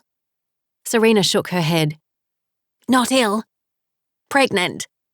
Maggie's eyes widened. "Pregnant?" Serena nodded as she wiped her mouth. Maggie was speechless. It was the last thing she'd expected. But once she processed the news, she shifted closer and gave her a hug.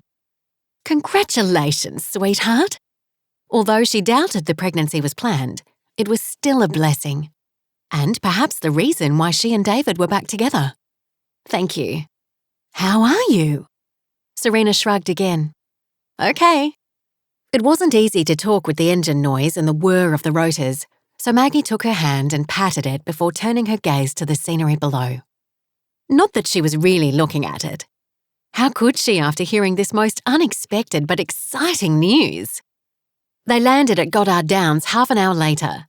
When the engine was cut and the noise subsided, she turned to Serena and asked if it was okay to tell Frank. "Yes, he may as well know. We were going to tell you together, but then I threw up." "It's kind of a giveaway, isn't it?" "Yeah, I wish it would stop." "It will. Give it time." Maggie squeezed her hand again.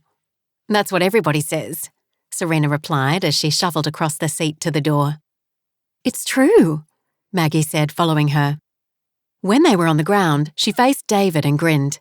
"I believe congratulations are in order." His eyes enlarged and his gaze swung to Serena. She shrugged. "Mum knows. I threw up in the back." "Oh." Stretching up, Maggie smiled and placed a kiss on his cheek. "It's great news. Congratulations." He returned her smile and thanked her. Frank's brows came together as he joined the group. "Am I missing something?" His gaze shifted between all three. Maggie sidled up to him and slipped her arm around his waist. "Yes, Serena and David are expecting." "Wow, that's a surprise." He gave Serena a kiss on the cheek and shook David's hand. "Congratulations." "Thank you," they replied in unison. Maggie didn't miss the look of adoration David gave Serena. She wasn't sure what problems he was still dealing with, but one thing she did know, he loved Serena with all his heart, and that made her glad. Frank ushered them into his truck and drove to the cabin. Maggie had pre-prepared a light lunch, zucchini and bacon quiche, a green salad and crusty bread, which she served on the veranda. Frank was a great conversationalist and quickly put both Serena and David at ease. But Maggie was surprised when David began talking about his father while they were having coffee. She was even more surprised when he talked about the nightmares he'd been having. Serena reached out and held his hand. That was one of the reasons we thought coming here would be a good idea. I told him how peaceful it was and that it might help. Frank nodded. It's a good place to come when you need to figure stuff out. You can ride out with us one day if you like, round up some cattle. David smiled. I'd like that. And what about the overnight cattle drive? Are we able to do that? Serena asked eagerly. Are you sure you're up to it, sweetheart? Maggie asked without thinking. She winced at the withering look Serena gave her. Some things didn't change. Sorry. You're not sick, just pregnant. Got it. Serena gave a nod. Yes, the boys checked the weather and tomorrow looks good. Frank replied. So soon? Serena's brows lifted. Is that a problem? Maggie asked. No, I just wasn't expecting it to be tomorrow, that's all. We'll leave late morning, head south towards Browns Ridge, camp out overnight near the river, and then head back, Frank explained. Sounds good. David stretched his legs and put his hands behind his head. I haven't been on a horse in a long time, but I'm looking forward to it. And what about this shindig? Serena asked. When's that? 2 days later on Saturday, Maggie replied. Serena leaned forward in her seat and rested her crossed arms on the table. There's one more thing. Maggie stiffened. She'd had enough surprises for one day. But then she thought that perhaps David had proposed again, and this time Serena had accepted. That would make sense. Her body relaxed while she waited for the announcement. Serena glanced at David and slipped her hand onto his thigh. He gave a nod and straightened.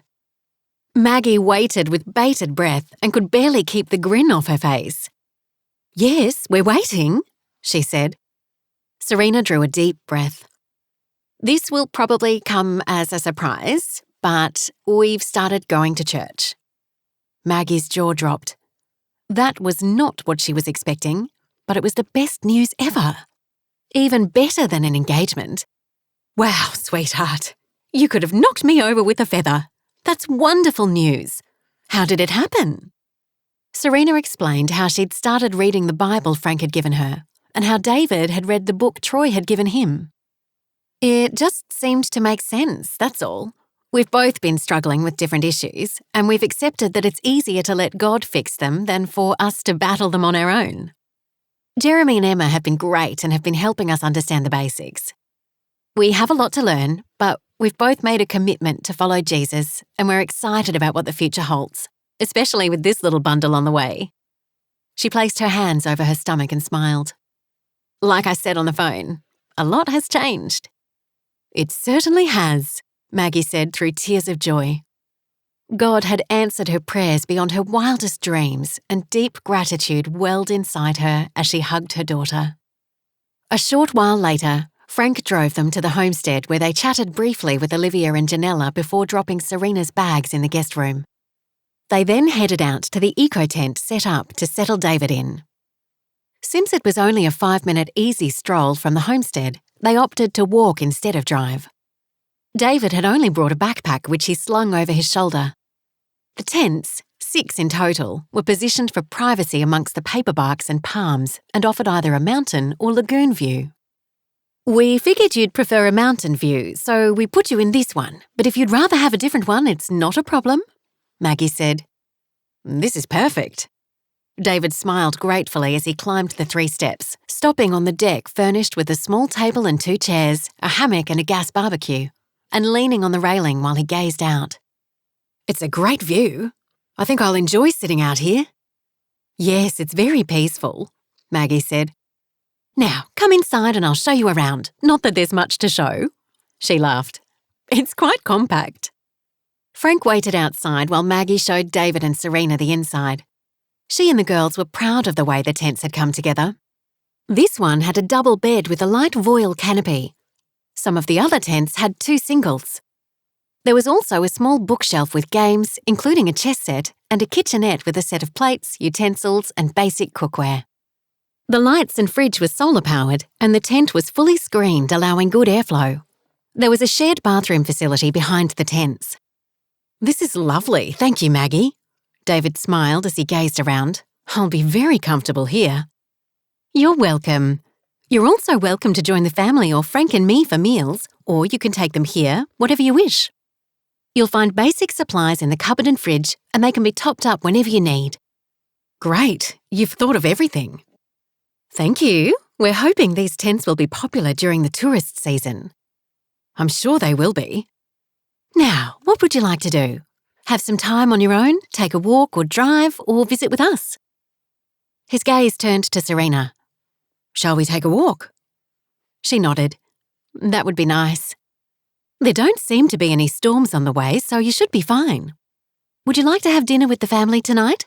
Maggie asked. "Sure, that sounds great, thank you," Serena replied.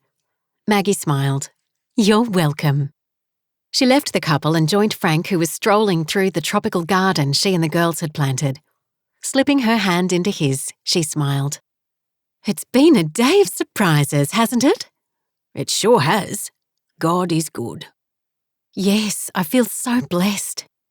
I still can't believe all this has happened, but it's wonderful." He turned and faced her, rubbing her forearms with his hands. "You know God works in mysterious ways. We can never preempt him." "Yes, and yet so often I do. I tell him what I want rather than waiting for him to do what he wants." Frank chuckled. "I think we're all guilty of that at times." "You're probably right." "Now, my beautiful wife, what are we going to do with our afternoon?" He lifted a brow and she knew what he had on his mind, but Maggie had something else she wanted to do. "Can we take the horses out? I think I need a practice ride before tomorrow." He chuckled. "Of course we can, although I'm sure you'll be fine." "It's been a long time since I've ridden." "But it's something you never forget." "I hope you're right." "Come on then, let's go." He took her hand and they strolled back to the stables to pick up the gear they'd need. The horses were in the top paddock, so they put the gear in the truck and drove. It took Frank 20 minutes to saddle up the horses with Maggie standing by, handing him the gear. He'd chosen an older mare for her called Bella. His horse, Midnight, stood at least 2 hands higher. He helped her up and then mounted Midnight. She smiled at him as they headed off and wondered why they hadn't been out riding since they returned from their honeymoon.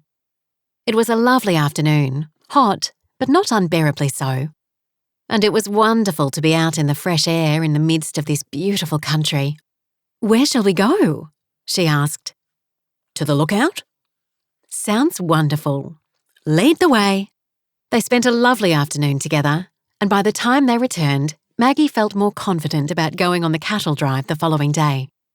She also suggested they go for a ride together at least a few times a week. And Frank agreed. Chapter 38. After a leisurely afternoon stroll with David, followed by dinner with her mum and Frank, Serena slept soundly in the guest room at Goddard Downs. Although it had only been a few weeks since she'd been there, this time it was different. She had more direction and felt settled, despite her unexpected pregnancy, or perhaps because of it. Knowing she was carrying new life had given her a different perspective. And although she still thought she'd be a terrible mother, the idea of having a child was growing on her. And she had no doubt that David would be a wonderful father. He was trying so hard not to smother her, to give her room to be herself.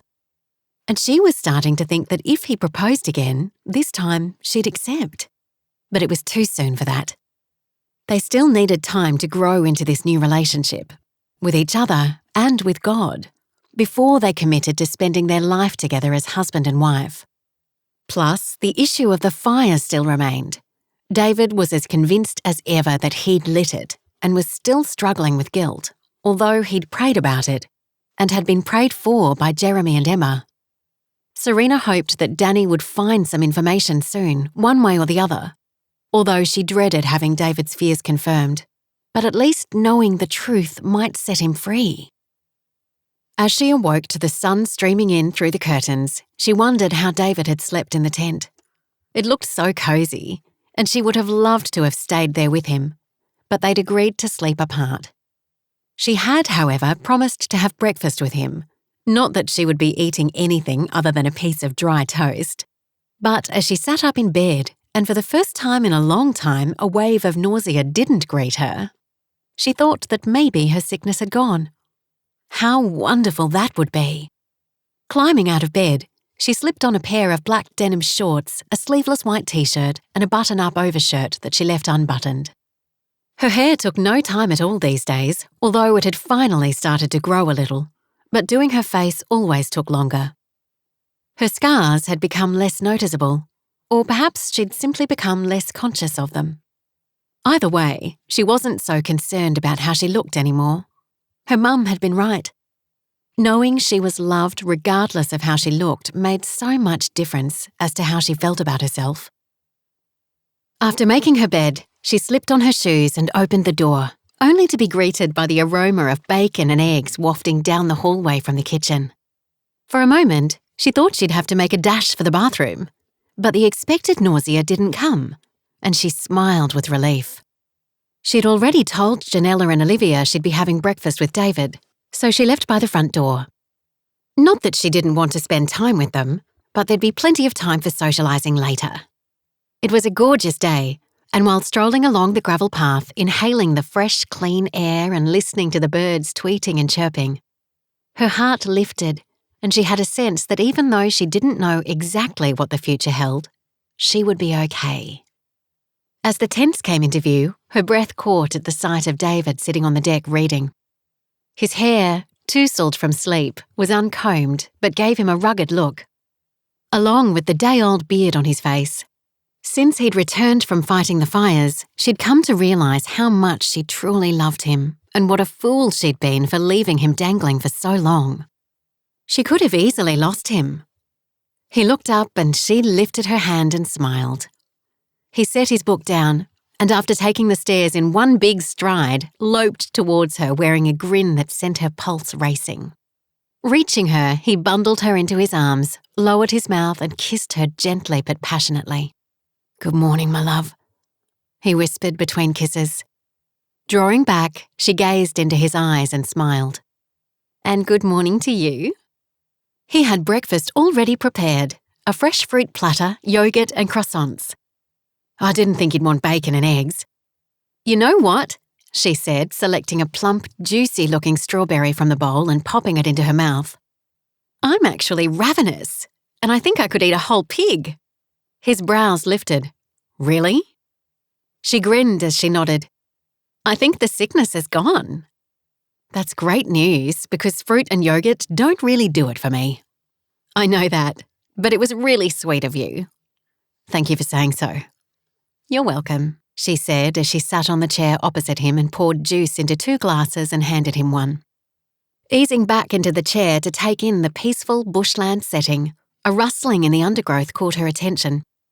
Leaning forward, she spotted a large goanna waddling along and pointed it out to David. "You don't see that every day in the city." "No, you don't. It's magical out here, isn't it?" "It sure is," she agreed. "And this tent beats ours hands down." "Yes, but you can't put it in the back of the car," she chuckled as she chose another strawberry and slid it into her mouth. "You do have a point." Leaning forward, he took her hand and gently rubbed her skin with his thumb. "I wouldn't mind going camping again one day. It seems so long since we went anywhere." "Did you forget we're camping out tonight?" she asked, angling her head. "No, and I'm looking forward to it." She smiled. "So am I." Just then, her phone rang. David studied Serena's face as she took the call. She'd mouthed that it was Danny, and as he realised with great clarity that the answer he'd been seeking for so long was about to be revealed, his heart raced and his palms grew sweaty. Although he knew that nothing could bring his mother and siblings back, and that God could release him from his feelings of guilt, he was still anxious to know the truth. Was he responsible for the fire? Serena's facial expressions were difficult to read. In fact, she turned her head so he couldn't see her properly, which didn't bode well, and her responses were ambiguous. She was trying to soften the blow, of that he was sure. She wasn't saying much, and his mind was swirling. But when she ended the call and faced him, her eyes sparkled, and she said words he could barely believe. "You didn't light the fire, David." Relief washed over him as tears stung his eyes. "Are you sure?" he whispered. She nodded. "Danny found a report that confirmed it was an accident. Your father had been drinking and your parents had an argument. He stormed out of the house, taking you with him. In the process, it seems he knocked over a candle. But your mother had taken to her room with the younger children and didn't realise the house was on fire until it was too late." Tears streamed down his cheeks. "I can't believe it." She eased herself onto his lap and cradled his head in her arms. His breathing calmed as he leaned his head against her chest, her warmth comforting him. "I should have done the research myself, but I was too scared of what I'd find." "It's okay. We're all fearful of things at times. Just look at me. I was so fearful of even going outside, but I've come to see that God doesn't expect us to be superhuman. He simply wants us to be honest and open and to leave the rest to Him. I think it's going to take some time to sink in, but I already feel a weight has lifted from me." She kissed the top of his head. "I'm so glad. Now, where's that bacon and eggs? If we're going riding, I need sustenance." He smiled. "Coming right up." Setting her on the floor, he rubbed her forearms and gazed into her eyes. "Serena, thank you for finding out. Knowing I wasn't responsible is going to make all the difference in the world to me." Her mouth twitched with a smile as she leaned in and brushed her lips gently across his. "You're more than welcome." Chapter 39. Seated around the campfire that night, leaning against Frank under a star-studded sky, Maggie counted her blessings. The day's ride had been entertaining, to say the least. Although she now lived on a cattle station, she realised she knew very little about the cattle raised on Goddard Downs. For the drive, Josh and Sean had selected 20 Brahman crosses they thought would be well behaved, but they were anything but. She and Serena had hung back as the men, including Frank and David, tried to keep them in line. And several times the women had laughed with hysterics as the cattle outsmarted them. But it was such a great experience, and spending time with Serena was special. Serena told her she wasn't sure what she would do about work. Having received a large insurance payout, she didn't need to go back. But she needed to be doing something to fill her time until the baby was born. She wasn't overly eager to take the talkback host job Danny had offered her. But now that she was coming to terms with her permanent scarring, she was thinking about the possibility of doing some kind of motivational speaking, similar to Turia Pitt. When Serena told her that, Maggie had struggled to contain her joy. How far she'd come in such little time was nothing short of a miracle. And now, seated around the fire, listening to her and David chat about God and how amazing creation was, Maggie's heart was truly blessed. She tilted her head to Frank and squeezed his arm. "This is wonderful. I wish we could do it more often." He kissed the top of her head. "I think we could arrange it quite easily." "Good. Although I'm not sure about the cattle part of it." "They add to the fun, my love." She chuckled as she thought about some of the camera shots she'd taken today. "I guess they do. And I think tourists will enjoy the experience, even though I still think we should consider expanding." "Shh, enough of that. I had a call from Rafi Tamala this morning while we were getting the cattle ready. He's interested in buying our processed beef and he wants to come for a visit." Straightening, Maggie stared at him. "And when were you going to tell me that?" He shrugged. "It slipped my mind, sorry." "How could it slip your mind? That's amazing, Frank."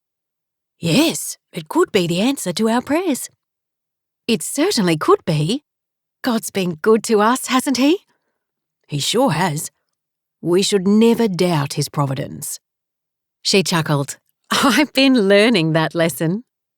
When he pulled her closer, she snuggled against him. If I go to sleep, you'll need to carry me to the swag. He kissed her forehead. That will be my pleasure. But she didn't fall asleep there because Josh pulled out a ukulele and began singing campfire songs. Sean made a damper with David and Serena's help. And after cooking it in the coals, they all enjoyed the delicious campfire bread with oodles of butter and mugs of billy tea. Frank finished the evening with a word of prayer, a fitting end to a wonderful day. Morning came way too soon.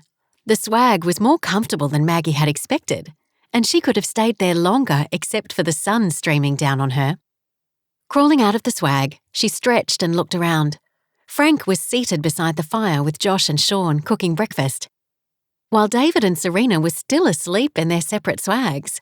She didn't know how they could still be asleep because the kookaburras was so loud. Plus, the tantalising aroma of sizzling sausages and bacon wafted in the air. She walked over to Frank and placed her hand on his shoulder. Good morning, my love. It smells good. It does, doesn't it? Would you like a cup of tea? I'd love one, thanks. It's a gorgeous morning, isn't it? Rubbing her hands together, she lifted her face to the sun. It is. He took the billy off the grate and poured a mug of steaming tea. Thank you, she said gratefully as she took it and sat on a log beside him. Did the cattle behave last night? Nope, Josh replied. We'll have to round them up this morning before we head off. I think you should have a crack at it, my love, Frank said, grinning. Me? Yes, you. I wouldn't be any good. They'd probably run from me. You'll never know until you try. Remembering her attempt at fencing, she thought that perhaps he was right. Until you actually tried something, you never knew what you were capable of. Okay, I'll give it a go, but you have to promise you won't laugh at me. Oh, I don't think I can promise that, but I'm sure you'll be fine. He reached out and grabbed her hand and gave a smile filled with confidence. Serena and David finally emerged from their swags and joined the group, and while they ate breakfast around the fire, Maggie convinced Serena to also have a go at rounding the cattle. A little while later, as Frank watched Maggie trying her best to outsmart one of the Brahmin crossers and get it to join the others, he chuckled to himself. It was sure entertaining, but she seemed to be enjoying herself. For a city gal, she'd taken to station life like a fish to water, and he didn't think he could love her any more than he did right now. God had truly blessed their marriage, and he was so looking forward to having her beside him in the years to come. Whatever their future held, they would face it together. When Maggie finally succeeded, the grin on her face was as broad as they came. Her eyes were bright as she joined them at the back of the mob. I did it! You sure did.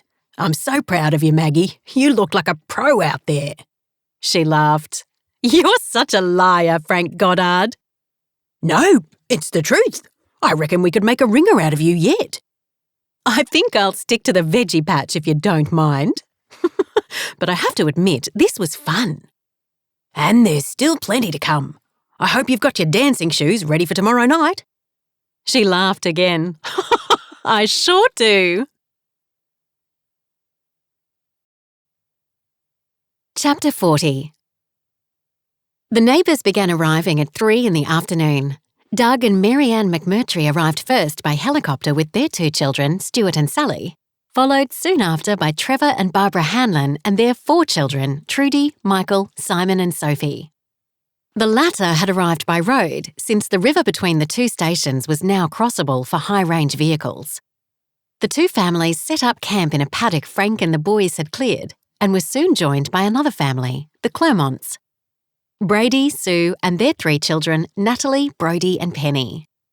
The last to arrive were Robert and Maria Thompson, the current owners of Brampton Downs where Maggie and Frank had married. The paddock resembled a campground by the time they were all set up, especially since the crew from Goddard Downs had also decided to camp out. It had been such a long time since they'd all been together in one place, and Frank took pride in introducing Maggie, Serena and David to his neighbours. Olivia, Janella and Maggie had prepared a wonderful but simple spread that was served throughout the afternoon and evening while the boys barbecued Goddard Downs steaks and sausages. The children, ranging in age from 4 to 18, although initially shy with each other, finally broke through their shyness and played together in the paddock all afternoon. After everyone finished eating, Frank stood and cleared his throat. It took several moments for the adults to call the children in and for everyone to quieten. But when they did, he smiled at the group gathered around. A motley crew, not merely neighbours, but friends. "I'd like to thank you all for coming today. It's great to see everyone gathered together like this. It's been too long since the last time. Most of us have been struggling to stay afloat this past year, and we've been working hard and not taking enough time to relax and be neighbourly. I don't know what the future holds, but I have confidence we'll all survive as we embrace new opportunities that come our way. I know you're not all praying people, but I'd like to pray a blessing over us and our families. As you know, Goddard Downs has been in the Goddard family for 4 generations, and I know for a fact that if it wasn't for God's mercy and providence, I wouldn't be standing here today with my beautiful wife, Maggie." He waved her over, and as she joined him, she slipped her hand into his and gave him a warm smile. "I'd like to give God the glory and commit our future to him. Will you join me?" The group nodded and bowed their heads as he prayed. "Dear Lord, we thank you for your many blessings. We also thank you for times of trial and challenge when we're forced to reassess our priorities and look outside ourselves. Help us to always be ethical in our dealings and to not be lured by the offer of a quick dollar. Bless our families, dear Lord, and may we each know the amazing, abiding love of the Saviour, in whose name we pray. Amen." Following a chorus of amens, Frank said, "Now let the party begin." He gave a nod to Janella, who turned the portable sound system up. "Take your partners for a good old-fashioned barn dance." Hooking his arm around Maggie's waist, he skillfully two-stepped her into the cleared area. She laughed as she followed his lead. "So now I get to see your boogie." "You sure do, darling." He twirled her around and pulled her tight, planting a kiss on her lips. They danced for hours, and by the time midnight came, everyone was more than ready for bed. The camp grew quiet as one by one, everyone settled in their tents for the night. Frank snuggled close to Maggie after sliding into their swag. "Well, my love, did you enjoy your first shindig?" "I loved it. We'll have to do it more often." "But you know what warmed my heart the most?" "No, tell me." "Serena enjoying herself. She looked the happiest I've ever seen her." "They're going to be all right. You know that, don't you?" She nodded. "Yes, I do. I can't imagine her with a baby, but I'm sure she'll be a great mother." "And David will be a wonderful father." "I wonder when he'll pop the question again." "When he's good and ready, my love, no need for any meddling by you." "Frank, as if I'd ever meddle." He chuckled and stroked her cheek with the tip of his finger, her lips so close he could smell the hint of the hot chocolate they'd drunk for supper. "I love you, Maggie," he said as he brushed those lips with his own. "I love you too, Frank." Her whisper filled his heart with joy and his body with need. He wove his fingers through her hair and pressed his lips harder to hers. Maggie had no need to meddle. The following morning, Serena and David joined them for breakfast, and from the grins on their faces, she knew something was going on. When they announced their engagement, Maggie jumped up and threw her arms around them both. "Congratulations! I'm so happy for you."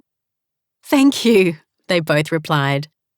Of course, Maggie wanted to know the details of the proposal, so as they sipped tea around the fire, Serena told her that David had suggested they take a walk while everyone was enjoying supper and chatting together. I had no idea what he had in mind, but he led me to the lookout not far from here, and in the light of the full moon, he got down on one knee and asked me to marry him. He even gave me a ring. It was the most romantic moment ever, and this time I said yes. Maggie admired her beautiful ring. "I'm so excited for you, sweetheart. I know God has good things in store for you both. It might have been a slow path, but you got there in the end." Serena smiled. "Yes, there were certainly some twists and turns, but we both have peace about the future. And I couldn't be happier for you. She pulled Serena close and hugged her. God bless you, my darling girl. Thank you, Mum. And you can stop crying now. I'm not crying. Yes, you are. And you're making me cry too. We're a good pair, aren't we? Serena chuckled. Yes. Who would have thought? Epilogue. 2 months later, Maggie and Frank arrived in Darwin on a sunny afternoon in early May for Serena and David's wedding. They drove the whole way since the rains had stopped and the rivers were now crossable, which meant that tourists had begun flocking into the top end. A number had already been guests in the eco-tents and others had enjoyed the overnight cattle drive experience, and the bookings for both looked promising for the season. As a result, the rest of Frank's family couldn't leave the station to attend the wedding.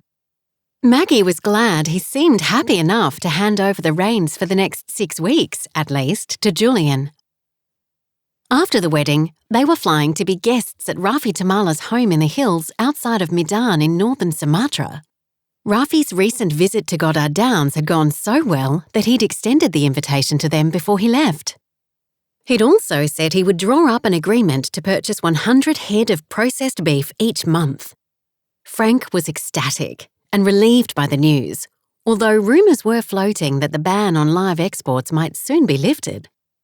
Either way, they were in a good position, since having accepted Maggie's offer of financial assistance, Goddard Downs could now satisfy all regulatory requirements without the need to borrow money from the bank or be tempted to bend the rules. Not that Frank would ever have done that. In fact, on the night of the shindig, he'd told her he'd had a chat with several of the other men and discovered that they too had been leaned on by Officer Shepherd for a bribe. And they'd agreed the authorities needed to be alerted to his illegal and unethical practices. The investigation was well underway, and Officer Shepherd had been stood down pending the outcome. While in Darwin, they were staying in Maggie's apartment, which had been standing empty since before their own wedding. While there, she was planning on deciding what to do with it, since it seemed wasteful to have it sitting empty for so long. Frank had suggested renting it out, but she was almost at the point of deciding to sell, so he didn't push. Opening the door and walking inside felt strange, and, in fact, it was almost like walking into somebody else's home. It didn't take Maggie long to make her decision. While they were seated on the balcony having a cool drink, she told Frank she'd sell it. As lovely as this view is over the bay, Goddard Downs is now my home. He smiled and took her hand. I'm so glad to hear you say that. Not that I don't like it here, but it's so confining. She grinned as she cut him off. I know, you're a country boy, Frank Goddard. And we have no need of a city apartment. We have plenty of family we can stay with whenever we're in town. We sure do. And I somehow expect you're going to be visiting often with a new grandchild on the way.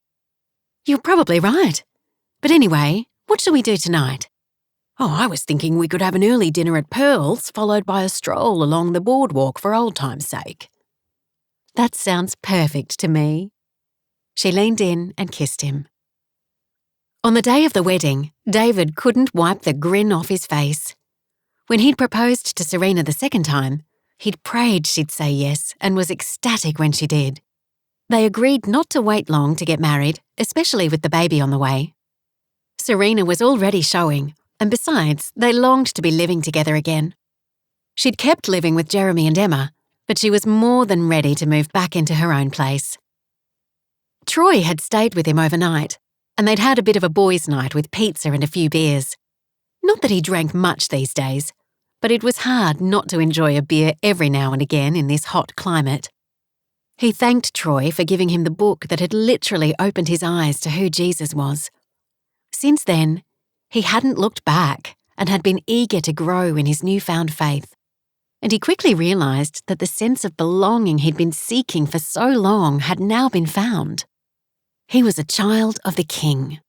He'd always feel sad about what happened to his family, but he felt grateful that he'd been raised by loving relatives, and now he was blessed with a new family, the Goddards, He'd left Goddard Downs with an open invitation to return whenever he wanted. "There'll always be a job for you here," Josh had told him not long before they left. He wasn't sure what Serena would think about living out there. And he wouldn't even consider it if she wasn't fully on board, but the idea niggled at the back of his mind. He'd pray about it and see what eventuated. The day was glorious, which was perfect because they'd planned an outdoor ceremony at East Point overlooking the blue waters of Fanny Bay. He'd wanted a morning wedding, mainly because he thought he'd go stir-crazy waiting for the afternoon to come. But she wanted a late afternoon wedding because the light was better for photos. He honestly didn't care about photos, but they seemed important to her. And considering how she hadn't even wanted to go outside a few months earlier, he had to support her. Troy had suggested they play a round of golf in the morning, and he'd also invited Frank and Jeremy since the girls were doing their own thing. A champagne breakfast apparently, but not real champagne, Serena had assured him. It was the pretend stuff that still tasted okay, followed by a session with the hairdresser and makeup artist. Serena had engaged the same hairdresser who'd given her all the tips that day when her hair was coloured pink. She'd assured David she wouldn't do that again, but he did wonder if she'd walk down the aisle with a different colour. He wouldn't put it past her, but he didn't care. He simply wanted to marry her. The time finally came to get ready. He and Troy were wearing lightweight cream suits with white shirts. It didn't take them long to dress, and soon Troy was driving them to the point. They'd kept the wedding party small since neither had seen the need for a lot of attendance. Troy was his best man, and Emma was Serena's maid of honour. Jeremy would walk with her since Cliff was still in the hospital and not attending the wedding. Word was that he could be in there for a long time to come. When they arrived at the point, a number of guests were already there. Some of his work buddies and their partners, some of Serena's work colleagues, including Danny, whom David had already thanked for gathering the information about the fire, Aunt Heather and Uncle Gordon who'd raised him, Auntie Peg and his cousins, and Frank and Maggie. He and Troy greeted everyone, and then David spoke briefly to John, the officiating pastor. John was the pastor at Jeremy and Emma's church that he and Serena had also been attending. The only people missing were Serena, Emma, Jeremy and Sebastian, who was excited to be the page boy. A hush grew amongst the guests as the bridal car approached and stopped. Jeremy was the first to get out, looking dapper in a dark suit, followed by Sebastian, who looked very cute in his matching but much smaller suit. And then Emma emerged, breathtaking in a pastel pink gown. But David only had eyes for Serena. As she stepped out of the stretch limo, his breath caught. She was wearing a snugly fitting white gown that showed off her baby bump for all to see. A veil covered her face and her scars. Not that they bothered him. He didn't see them anymore. Through the veil, he could see her hair was a deep brown, almost black, her natural colour. He smiled as he caught her eye. He wouldn't have cared if it had been blue, pink, purple or red, but her natural colour was perfect. She linked her arm through Jeremy's and they followed Sebastian and Emma on a slow walk towards him. His heart nearly burst when she reached him, and Jeremy placed her hand in his and they shared a smile. Pastor John began the ceremony, and although he did his best to listen, David was waiting for the moment when they would be declared man and wife. It finally came, and then, when the pastor said he could now kiss his bride, David faced her and slowly lifted her veil and gazed into her eyes. His heart beat a crescendo as he lowered his face and their lips met. He longed to kiss her passionately, but the time for that would come soon. So for now, he simply pressed his lips against hers and whispered words of love. Serena smiled at her new husband with happy tears in her eyes. The ceremony had been perfect, and she felt so very blessed to now be introduced as Mr. and Mrs. David and Serena Kramer. She couldn't wait to be alone with him.